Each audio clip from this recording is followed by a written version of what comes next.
ಹುಟ್ಟುಹಬ್ಬದ ಶುಭಾಶಯಗಳು ಕಲಾಲೋಕ. ಕಲಾಲೋಕ ಅವ್ರದ್ದು 1 ಇಯರ್ ಆ್ಯನಿವರ್ಸರಿ ಇತ್ತು.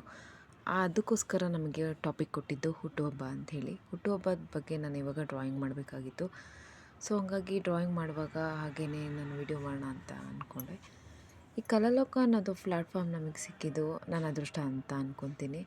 ಇದು ಸಿಕ್ಕಿಲ್ಲ ಅಂತ ಹೇಳಿದಿದ್ರೆ ನನ್ನ ಕಲೆನ ನಾನು ಗುರುತಿಸ್ಕೊಳ್ಳೋಕೆ ಸಾಧ್ಯನೇ ಆಗ್ತಿರಲಿಲ್ಲ.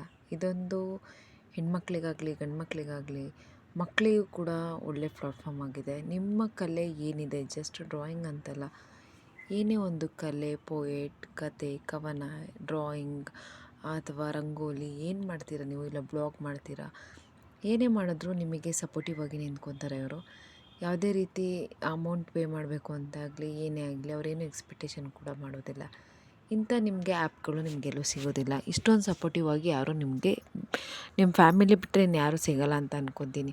ನಿಮ್ಮ ಬೆನ್ನಿಗೆ ನಿಂತ್ಕೊಂಡು ನಿಮ್ಮ ಸಪೋರ್ಟಿವ್ ಆಗಿ ನೀವೇನು ಮಾಡ್ತೀರ ಅದಕ್ಕೆ ನಾವು ಸಪೋರ್ಟ್ ಮಾಡ್ತೀವಿ, ನೀವು ಮಾಡಿದ್ದೇನು ವೇಸ್ಟ್ ಆಗಬಾರ್ದು, ಕೊಡಿ ನಮ್ಮ ಹತ್ರ, ನಾವು ಶೇರ್ ಮಾಡ್ತೀವಿ, ಎಲ್ಲರಿಗೂ ತಲುಪೋ ಥರ ನಾವು ಮಾಡ್ತೀವಿ ಅನ್ನೋದು ಇವರು ಒಳ್ಳೆಯ ಉದ್ದೇಶ ಅಂತ ನಾನು ನಂಬ್ತೀನಿ.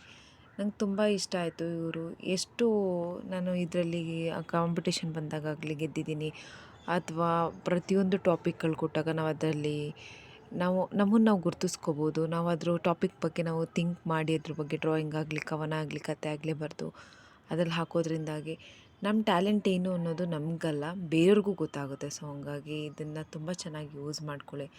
ಯಾರಿಗಾರು ಬೇಕು ಅಂತ ಹೇಳಿದರೆ ಕಲಾಲೋಕ ಅಂತ ಆ್ಯಪ್ ಇದೆ, ಹೋಗಿ ಡೌನ್ಲೋಡ್ ಮಾಡ್ಕೊಳ್ಳಿ. ನಿಮ್ಮ ಕಲೆನ ನೀವು ಗುರ್ತಿಸ್ಕೊಳ್ಳಿ. ಹೆಣ್ಮಕ್ಳು ಕೇವಲ ಮನೇಲಿ ಅಡುಗೆ ಮಾಡ್ಕೊಂಡಿರೋದಲ್ಲ, ಸಂಸಾರ, ಮನೆ ಮಕ್ಕಳಲ್ಲ, ಹೊರಗಡೆನೂ ನಿಮ್ಮದೇ ಅಂತ ಆಸೆ ಕನಸುಗಳಿರುತ್ತೆ, ನಿಮ್ಮದೇ ಅಂತ ಟ್ಯಾಲೆಂಟ್ ಇರುತ್ತೆ. ಅದನ್ನು ಈ ರೂಪದಲ್ಲಿ ನೀವು ತೋರಿಸ್ಕೊಬೋದು.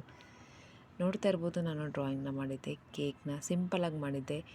ಸಡನ್ನಾಗಿ ಏನೂ ತಲೆಗೆ ಹೊಡಿಲಿಲ್ಲ. ಸೊ ಹಂಗಾಗಿ ನಾನೇ ಕ್ರಿಯೇಟ್ ಮಾಡಿಕೊಂಡು ಇದನ್ನು ಯೂಸ್ ಮಾಡಿಕೊಂಡು ಮಾಡ್ತಾಯಿದ್ದೀನಿ. ಕಲರ್ಸ್ ಎಲ್ಲ ತೊಗೊಂಡು, ಕಲರ್ಸ್ ಎಲ್ಲ ಮನೇಲಿರುತ್ತೆ, ಇಲ್ಲ ಜಸ್ಟ್ ಒಂದು ಪೆನ್ ತೊಗೊಂಡು ಮಾಡ್ತೀರಾ, ಯಾವುದೇ ಒಂದು ಕಲೆ ಇದೇ ಬೇಕು ಅದೇ ಬೇಕು ಅಂತಿಲ್ಲ. ಜಸ್ಟ್ ಒಂದು ಪೆನ್ ತೊಗೊಂಡು ಡ್ರಾಯಿಂಗ್ ಮಾಡಿದ್ರೂ ಒಂದು ಕಲೆ ಆಗುತ್ತೆ. ಆರ್ಟಿಗೆ ಯಾವತ್ತೂ ಬೆಲೆ ಕಟ್ಟೋಕ್ಕಾಗಲ್ಲ, ಕಲೆಗೆ ಬೆಲೆ ಕಟ್ಟೋಕ್ಕಾಗಲ್ಲ ಅಂತ ಹೇಳ್ತಾರೆ. ಸೊ ಹಂಗಾಗಿ ನಿಮ್ಮಲ್ಲಿರೋ ಕಲೆನ ಹೊರ ತೊಗೊಬನ್ನಿ ಅಂತ ಹೇಳೋಕ್ಕೆ ಇಷ್ಟಪಡ್ತೀನಿ.